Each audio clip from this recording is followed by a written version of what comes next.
Good morning, everybody. I'm Judy Prouty. This is Wholly Devoted to You. And on Monday, we just do a real short little thought for the week. And I wanted to share a passage with you guys this morning from 1 Samuel chapter 20. And this is about David and Jonathan. And we talked about them, I think, last week or the week before. But in verse 18, then Jonathan said to David, "Tomorrow is the new moon festival, and you will be missed because your seat will be empty," meaning at the table. "When you have stayed for 3 days, go down quickly and come to the place where you hid yourself on that eventful day when my father was trying to kill you. And stay by the stone Ezel, and I will shoot 3 arrows to the side of it as though I shot at a target. And I will send a young man saying, 'Go find the arrows.' If I specifically say to the boy, 'Look, the arrows are on this side of you, get them, then come back to my father's table. For it's safe for you and there's no danger, as the Lord lives.' But if I say to the boy, 'Look, the arrows are beyond you,' then go, for the Lord has sent you away."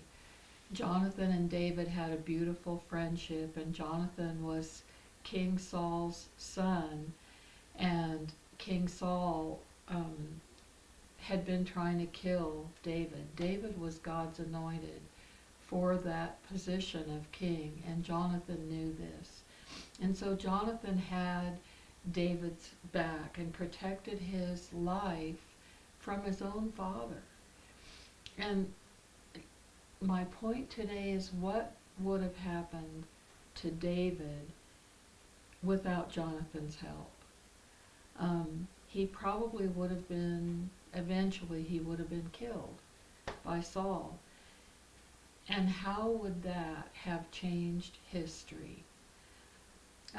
David is in the lineage of Jesus.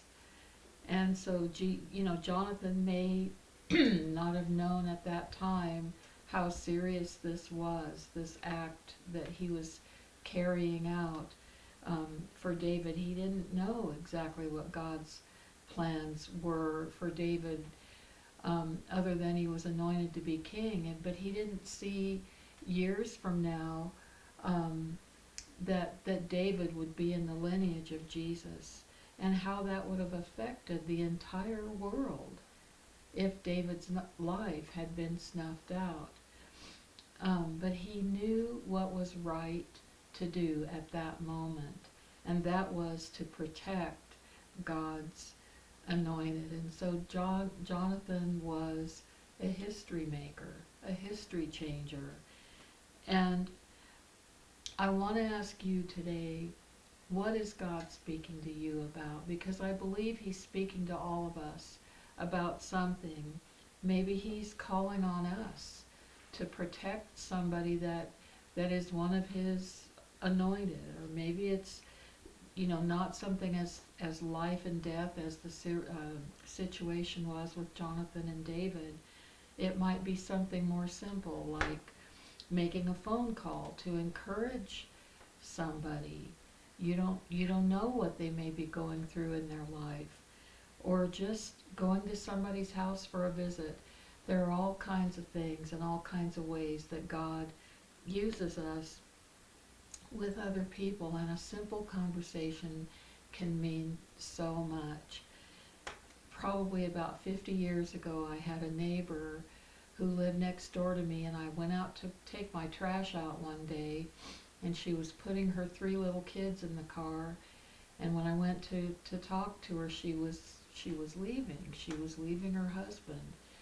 And we stood out in that driveway and had a conversation together. And we got to pray together, and there were other people also who spoke into her life.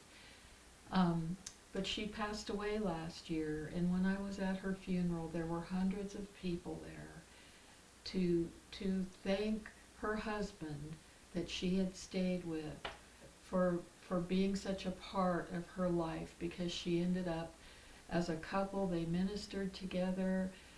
She wrote books. that ministered to people. She had an amazing life. And I'm just saying today, God is looking for people to be history makers and history changers.